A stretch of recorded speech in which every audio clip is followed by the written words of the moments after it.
ಇತ್ತೀಚಿನ ಸಂಚಿಕೆಗಳನ್ನು ಜಾಹೀರಾತಿನ ಕಿರಿಕಿರಿ ಇಲ್ಲದೆ ನೋಡಿ.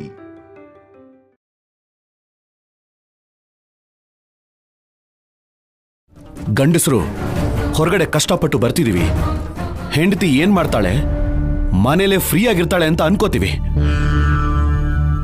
ಆದ್ರೆ ಅವರು ಪ್ರತಿ ಕ್ಷಣ ನಮ್ಮ ಬಗ್ಗೆ, ನಮ್ಮ ಮಕ್ಕಳ ಬಗ್ಗೆನೇ ಯೋಚನೆ ಮಾಡ್ತಿರ್ತಾರೆ. ಗಂಡ ಆಫೀಸಿಂದ ಬಂದ್ರೆ ಏನ್ ಮಾಡಬೇಕು, ಎಷ್ಟು ಪ್ರೀತಿಯಿಂದ ನೋಡ್ಕೋಬೇಕು ಅಂತ ಯೋಚನೆ ಮಾಡ್ತಾ ಇರ್ತಾರೆ.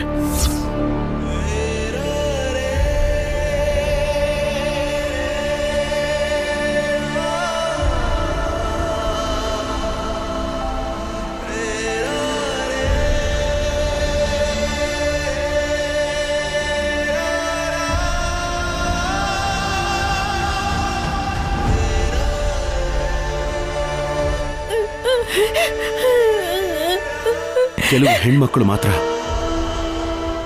ಗಂಡ ಬೇಡ ಅಂತ ಬಿಟ್ಟು ಹೋದ್ರೂ ಕೂಡ ಅವ್ರ ನೆನಪಲ್ಲೇ ಬದುಕ್ತಾ ಇರ್ತಾರೆ.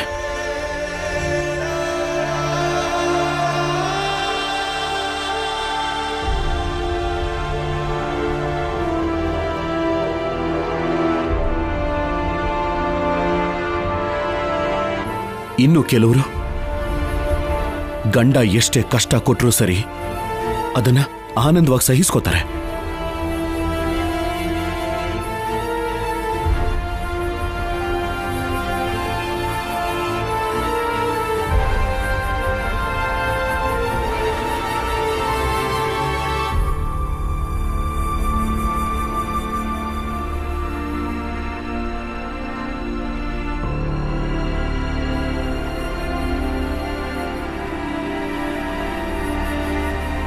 ಇನ್ನು ಕೆಲವರು ತನಗೆ ಹುಟ್ಟದೇ ಇರೋ ಮಕ್ಕಳಾದರೂ ಕೂಡ ತುಂಬಾನೇ ಪ್ರೀತಿಯಿಂದ ನೋಡ್ಕೋತಾರೆ.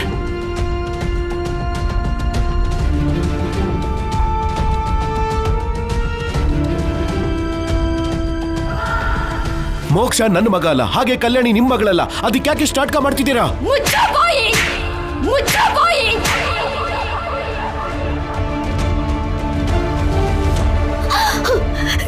ಕಲ್ಯಾಣಿ ನನ್ನ ರಕ್ತ ಹಂಚಿಕೊಂಡು ಹುಟ್ಟೆ ಇರಬಹುದು ಕಣೋ, ಆದ್ರೆ ಅವಳು ನನ್ನ ಪ್ರಾಣಕ್ಕಿಂತನೇ ಹೆಚ್ಚು, ಅವಳು ನನ್ನ ಪ್ರಾಣಕ್ಕಿಂತನೇ ಹೆಚ್ಚು.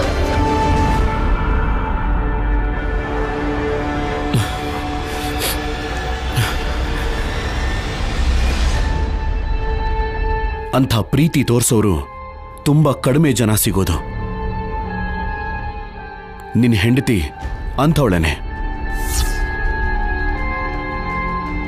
ಇವಳು ನಿನಗೆ ಹೆಂಡತಿಯಾಗಿ ಸಿಕ್ಕಿರೋದು ನಿನ್ನ ಅದೃಷ್ಟ. ಅಂದ್ರೆ ಹೆಣ್ಮಕ್ಳೆಲ್ಲ ಒಳ್ಳೆಯವರೇ ಇರ್ತಾರಾ, ಕೆಟ್ಟವ್ರು ಇರಲ್ವಾ? ಕೆಟ್ಟವರು ಇರ್ತಾರೆ. ಕರುಳು ಬಳ್ಳಿ ಹಂಚ್ಕೊಂಡು ಹುಟ್ಟಿರೋ ಮಗುನ ಬೇಡ ಅನ್ಕೊಂಡು, ಪ್ರೀತಿಯಿಂದ ನೋಡ್ಕೊಳ್ಳೋನ್ನ ಬೇಡ ಅನ್ಕೊಂಡು ಹೋಗಿರೋರು ಇದ್ದಾರೆ. ಆದ್ರೆ ಅಂಥವರು ತುಂಬಾನೇ ಕಡಿಮೆ. ಯಾರೋ ಒಬ್ರು ತಪ್ಪು ಮಾಡಿದ್ರು ಅಂತ ಎಲ್ರ ಮೇಲೂ ಆರೋಪ ಹೊರಿಸೋದು ಕರೆಕ್ಟ್ ಅಲ್ಲ.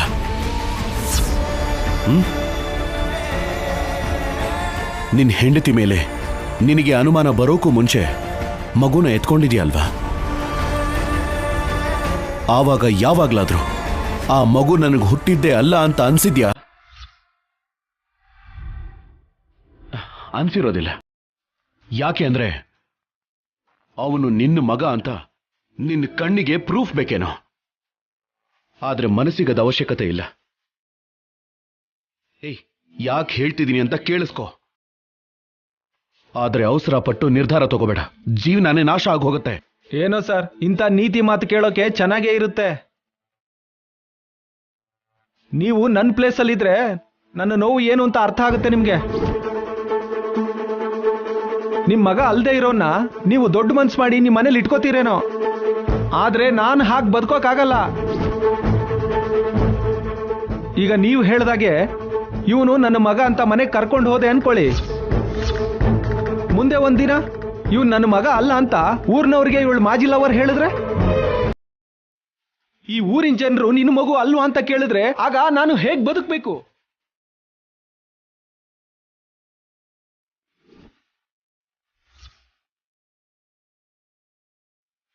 ನಿಮ್ ಮನೇಲಿರೋ ಮಗು ನಿನ್ನ ಮೊಮ್ಮಗು ಅಲ್ವಂತೆ ಅಂತ 4 ಜನ ನನ್ನ ಕೇಳಿದ್ರೆ ನನ್ನ ಮರ್ಯಾದೆ ಏನಾಗತ್ತೆ? ಹೇಳಿ ಸರ್, ಹೇಗ್ ಬದುಕ್ಬೇಕು? ಹೇಯ್, ಬದುಕೋಕ್ಕಾಗಲ್ವಾ? ಕಾನ್ಸ್ಟೇಬಲ್ ಸರ್, ಇವನ್ ಮೇಲೆ ಕೇಸ್ ಫೈಲ್ ಮಾಡಿ. ಸರಿ sir. Sir sir sir sir sir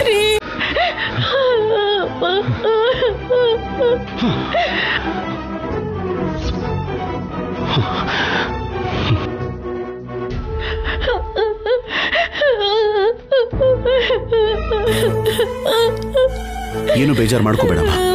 ಪ್ರತಿಯೊಬ್ರು ಅವ್ರು ಮಾಡಿರೋ ತಪ್ಪನ್ನ ತಿಳ್ಕೊಳ್ಳೋ ದಿನ ಬಂದೇ ಬರುತ್ತೆ. ಆದಷ್ಟು ಬೇಗ ಬದಲಾಗಿ ಮನೆಗೆ ಬಂದೇ ಬರ್ತಾನೆ.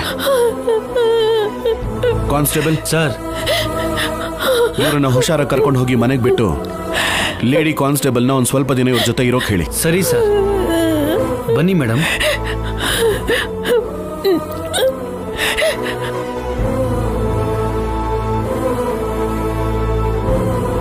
ಶೌರ್ಯ, ನಿನಗೆ ಗೊತ್ತಿಲ್ಲದೆ ನೀನು ತುಂಬ ಎಮೋಷನಲ್ ಆದೆ. ಏನಾಯ್ತು? ಈ ಹುಚ್ಚನ್ನ ನೋಡ್ತಾ ಇದ್ರೆ ನನಗೆ ನಾನೇ ನೆನಪಾಗ್ತಿದ್ದೀನಿ ವಾಸು.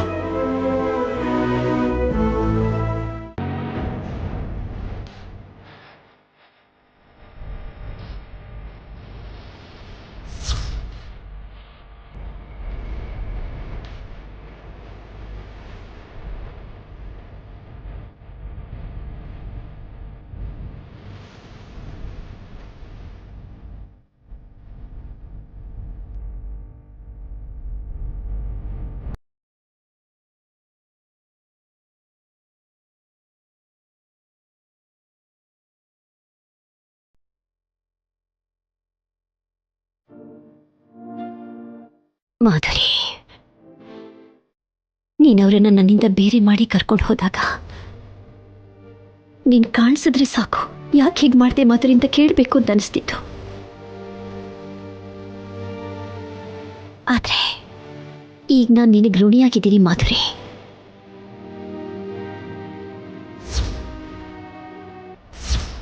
ಅವ್ರು ಯಾವ ಮುಹೂರ್ತದಲ್ಲಿ ನಿನ್ನ ಮಗಳನ್ನ ನನ್ನ ಕೈಯಲ್ಲಿಟ್ಟು ನಾನು ಬರೋವರೆಗೂ ಕಲ್ಯಾಣಿ ಜವಾಬ್ದಾರಿ ನಿಂದು ಅವಳನ್ನ ನಿನ್ನ ಮಗಳೇ ಅಂತ ಅನ್ಕೋ ಅಂತಂದ್ರು, ಆವತ್ತಿದ್ದ ಕಲ್ಯಾಣಿ ನನ್ನ ಮಗಳಾಗಿ ಹೋದ್ಲು. ಒಂದು ವೇಳೆ ನನ್ನ ಹೊಟ್ಟೆಲೆ ಹುಟ್ಟಿದ ಮಕ್ಕಳಿದ್ದಿದ್ರು ಕೂಡ ಕಲ್ಯಾಣಿ ಎಷ್ಟು ಪ್ರೀತಿಯಿಂದ ನೋಡ್ಕೊಳ್ತಿದ್ರೋ ಇಲ್ವೋ. ನನ್ನ ಜೀವನದಲ್ಲಿ ಬೆಳಕನ್ನು ತಂದುಕೊಟ್ಲು ಕಲ್ಯಾಣಿ. ಆದ್ರೆ ಪಾಪ ಈ ಮನೆಗೆ ಬಂದು ಎಷ್ಟು ಕಷ್ಟಗಳನ್ನ ಅನುಭವಿಸ್ತಾ ಇದ್ದಾಳೆ. ಕೋಪದಲ್ಲಿ ಮದುವೆ ಮಾಡ್ಕೊಂಡಿರೋ ಶೌರ್ಯನ ತನ್ನ ಪ್ರೀತಿಯಿಂದ ಬದಲಾಯಿಸ್ಕೊಂಡ್ರು ಕೂಡ ಅವಳಿಗೆ ಕಷ್ಟಗಳೇ ತಪ್ಪಲಿಲ್ಲ. ನಿನ್ನ ಮೇಲೆ ನನ್ನ ಮೇಲೆ ಇರೋ ಕೋಪನ ಪಾಪ ಕಲ್ಯಾಣಿ ಮೇಲೆ ತೋರಿಸ್ತಾ ಇದ್ದಾಳೆ ಆ ದಮಯಂತಿ.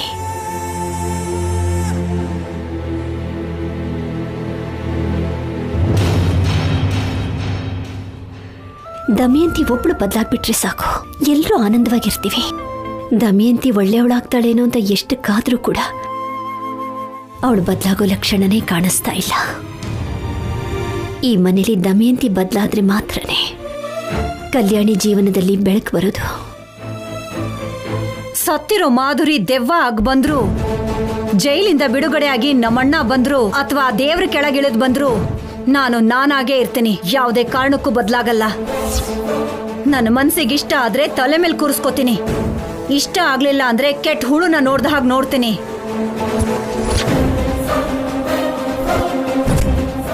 ನಂಬಿಕೆ ಆಗ್ಲಿ, ಪ್ರೀತಿ ಆಗ್ಲಿ, ಕೋಪ ಆಗ್ಲಿ, ದ್ವೇಷ ಆಗ್ಲಿ, ಒಂದು ಸಲ ನನ್ನ ಮನ್ಸಿಗೆ ನಾಟಿದ್ರೆ ಅದು ಬದಲಾಗಲ್ಲ.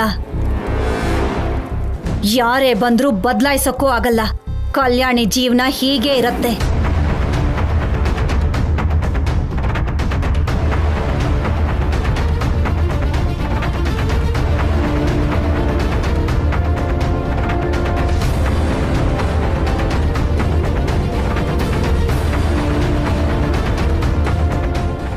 ಬೇಜಾರು ಮಾಡ್ಕೋಬೇಡ.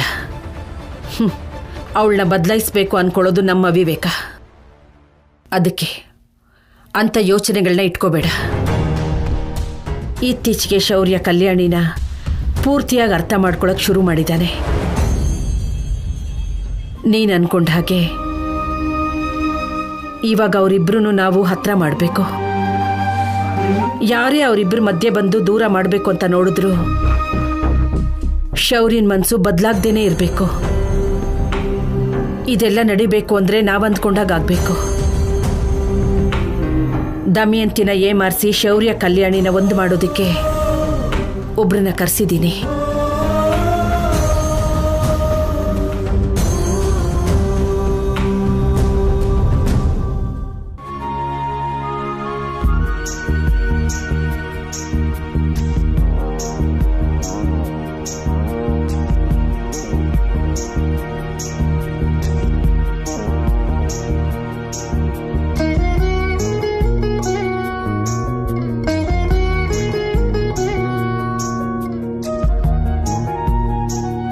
ಅಮ್ಮ, ನಾವ್ ಅನ್ಕೊಂಡಿರೋ ಕೆಲಸ ನೆರವೇರಿಸೋದಕ್ಕೆ ಯಾರು ಬರ್ತಿದ್ದಾರೆ ಅಂತ ನೀನ್ ಹೇಳಲೇ ಇಲ್ವಲ್ಲಮ್ಮ? ಯಾರೂ ಅಲ್ಲ ಅನುಪಮ, ಚಿಕ್ಕಂದಿನಿಂದ ಸಿನಿಮಾಗಳ ಹುಚ್ಚು ತಲೆಗಂಟಿಸ್ಕೊಂಡಿರೋ ನನ್ನ ಅಣ್ಣನ ಮಗಳು. ಅವಳು ಬರ್ತಿದ್ದಾಳ? ಅಲ್ಲೋಡು, ಬಂದೇ ಬಿಟ್ಲು.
ಈ ಸಿನಿಮಾ ಹುಚ್ಚು ಇದ್ದಕ್ಕಿದ್ದ ಹಾಗೆ ಇಲ್ಲಿಗೆ ಬರ್ತಿದ್ದಾಳಲ್ಲ. ಸಣ್ಣ ವಯಸ್ಸಲ್ಲೇ ಇವಳಿಗೆ ಹುಚ್ಚಿತ್ತು, ಇವಾಗ ಹೇಗಿದ್ದಾಳೋ? ಹೇಗಿರೋದು ಅಂದ್ರೇನು? ಸುಂದರವಾಗಿ ಸೀರೆ ಉಟ್ಕೊಂಡು ಕೆಂಪು ವಸ್ತ್ರನ ಕೈಗೆ ಸುತ್ಕೊಂಡಿದ್ದಾಳೆ ಅಂದ್ರೆ ಇವಳಿಗೆ ಹುಚ್ಚು ಕಡಿಮೆ ಆಗಿಲ್ಲ ಅನ್ಸತ್ತೆ. ದೀರ್ಘಾಯುಷ್ಮಾನ್ ಭವ.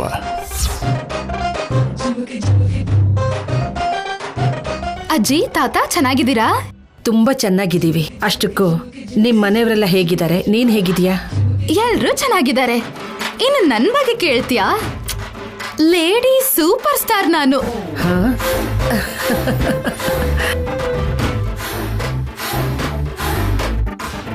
ಸಮಯಕ್ಕೆ ಸರಿಯಾಗಿ ಬಂದಿದೀಯಾ. ಇನ್ ಸ್ವಲ್ಪ ಹೊತ್ತಾಗಿದ್ರೆ ರಾಹುಕಾಲ ಬರ್ತಿತ್ತು. ನಾನ್ ಕರೆಕ್ಟ್ ಟೈಮಿಗೆ ಬರೋದಲ್ಲ ತಾತ, ನಾನ್ ಬಂದ್ಮೇಲೆ ಟೈಮ್ ಸ್ಟಾರ್ಟ್ ಆಗೋದು.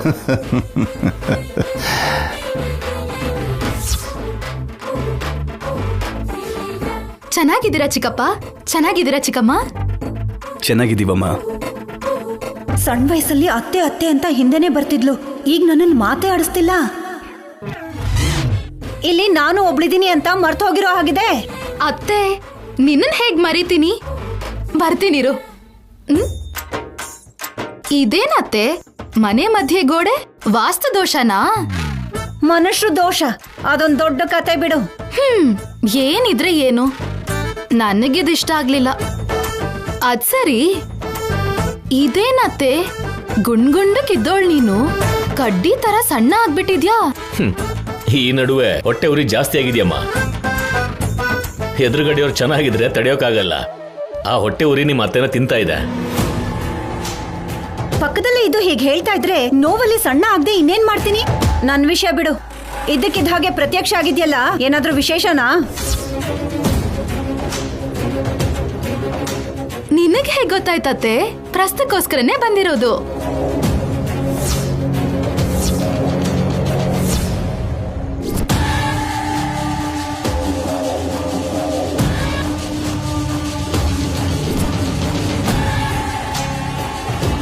ಅಮ್ಮ, ಅನುಷ ನಿಜ ಹೇಳ್ಬಿಡ್ತಾಳೋ ಏನೋ. ಚಿಂತೆ ಮಾಡಬೇಡ ಅನುಪಮ. ಹೊಸ ದಂಪತಿಗಳು ಪಕ್ಕದಲ್ಲೇ ಇದಾರಲ್ವಾ? ನಾನೀಗಾಗ್ಲೇ ನಮ್ ಫ್ರೆಂಡ್ಸ್ ಪ್ರಸ್ಥಾನ ತುಂಬಾ ಮಾಡಿಸಿದೀನಿ. ಏನ್ ಬಾವಾ, ನೀನು ಕಲ್ಯಾಣಿ ಒಪ್ಕೊಂಡ್ರೆ ಇವತ್ತೇ ನಿಮ್ ಪ್ರಸ್ತ. ಎಲ್ರೂ ನನ್ ಕೈ ಗುಣ ಒಳ್ಳೇದು ಅಂತಾರೆ. ಅದಕ್ಕೆ ನಿಮ್ ಪ್ರಸ್ತ ಮಾಡ್ಸೋದಿಕ್ಕೆ ನನ್ನನ್ ಕರೆಸಿದ್ದಾರೆ.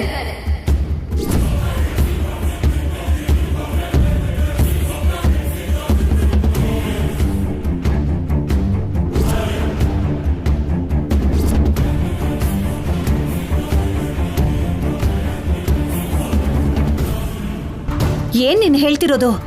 ಪ್ರಸ್ತಾವ ಮಾಡ್ಸೋದಕ್ಕೆ ಅಂತ ಬಂದಿದ್ಯಾ?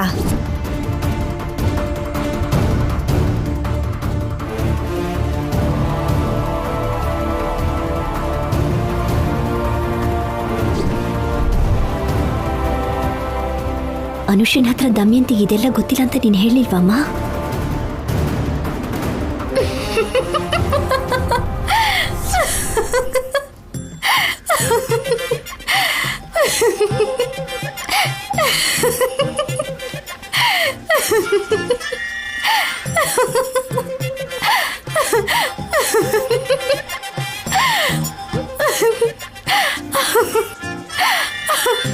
ನಂಬಿಟ್ಟೆ ಅಲ್ವಾ ಅತ್ತೆ? ನಂಬಿಟ್ಟೆ ಅಲ್ವಾ? ಜೋಕ್ ಮಾಡ್ದೆ ಅತ್ತೆ.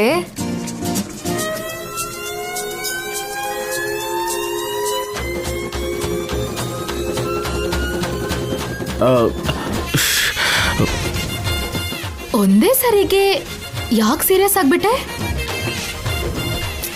ಅಲ್ಲ, ಇವ್ರಿಬ್ರಿಗೆ ಮದ್ವೆ ಆಗಿ ಇಷ್ಟು ತಿಂಗಳಾಯ್ತು, ಇನ್ನೂ ಇವ್ರಿಗೆ ಪ್ರಸ್ತಾವ ಮಾಡ್ದೆ ಹಾಗೆ ಬಿಟ್ಬಿಡ್ತೀರಾ?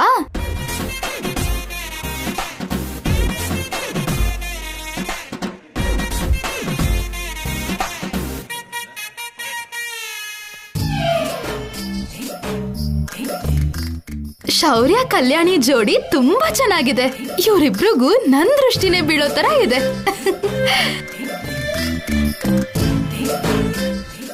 ನಾನ್ ನಾಳೆ ಅಮೆರಿಕಕ್ಕೆ ಹೋಗ್ತಿದ್ದೀನಿ ಅತ್ತೆ.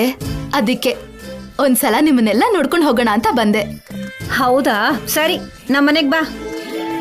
ಎಲ್ಲ ನಮ್ಮನೇನೇ ಅಲ್ವಾ ಅತ್ತೆ? ಇಲ್ಲ ಅನುಷಾ, ಈ ಮಧ್ಯೆ ಮನೇಲಿ ತುಂಬಾ ನಡೆದು ಹೋಗಿದೆ. ಗೋಡೆಯಿಂದ ಆ ಕಡೆ ಇರೋರ್ಗೆ ಈ ಕಡೆ ಇರೋರ್ಗೆ ಮಾತುಗಳು ಇಲ್ಲ, ಮಾತಾಡೋ ಹಾಗೂ ಇಲ್ಲ. ಹೌದಾ? ಹಾಗಾದ್ರೆ ಒಂದ್ ಕೆಲ್ಸ ಮಾಡ್ತೀನಿ. ಬೆಳಿಗ್ಗೆ ಈ ಮನೇಲಿ ಇರ್ತೀನಿ, ರಾತ್ರಿ ನಿಮ್ ಮನೆಗ್ ಬರ್ತೀನಿ. ಸರಿ ಸರಿ ಅತ್ತೆ, ನೀವ್ ಹೋಗಿ, ನಾನ್ ಬರ್ತೀನಿ. ಬಾ ಅನುಷಾ.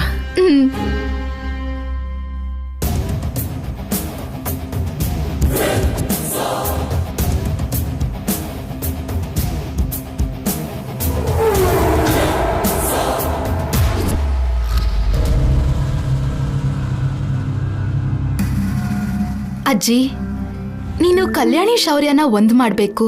ತಕ್ಷಣ ಬಾ ಅಂದಿದ್ದಕ್ಕೆ ಕಲ್ಯಾಣಿ ಶೌರ್ಯ ಜಗಳ ಮಾಡ್ಕೊಂಡಿದಾರೇನೋ. ದೊಡ್ಡವರಾಗಿ ನೀವು ಮಾತಾಡೋಕಾಗ್ದೆ ಅವ್ರಿಬ್ರಿಗೆ ಬುದ್ಧಿ ಹೇಳೋಕೆ ನನ್ನನ್ ಕರ್ಸಿದಿರೇನೋ ಅಂತ ಅನ್ಕೊಂಡೆ. ಆದ್ರೆ ಇಲ್ಲಿಗೆ ಬಂದ್ಮೇಲೆ ದಮಯಂತಿ ಅತ್ತೆ ನೋಡಿದ್ಮೇಲೆ ಏನೋ ದೊಡ್ಡ ಸಮಸ್ಯೆ ಇದೆ ಅಂತ ಅನ್ಸ್ತು.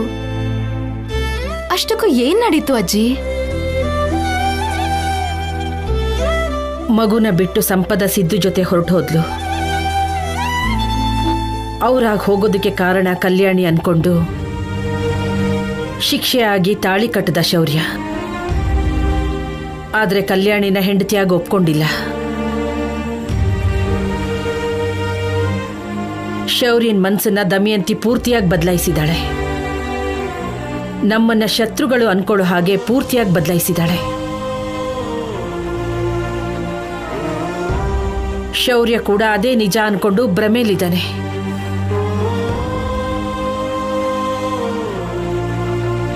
ಜಾತ್ರೆ ನಡೆದಾಗಿಂದ ಶೌರ್ಯನಲ್ಲಿ ಬದಲಾವಣೆ ಕಾಣಿಸ್ತಾ ಇದೆ. ಕಲ್ಯಾಣಿ ಜೊತೆ ಪ್ರೀತಿಯಿಂದ ಇದ್ದಾನೆ. ಅವಳಿಗೇನೇನ್ ಬೇಕೋ ಎಲ್ಲವನ್ನೂ ತಂದುಕೊಡ್ತಾ ಇದ್ದಾನೆ. ಶೌರ್ಯನಲ್ಲಿ ಆಗಿರೋ ಆ ಬದಲಾವಣೆ ಕಲ್ಯಾಣಿ ಜೀವನದಲ್ಲಿ ಆನಂದ ತಂದುಕೊಡುತ್ತೇನೋ ಅಂತ ನಾವು ಕಾಯ್ತಿದ್ದೀವಿ.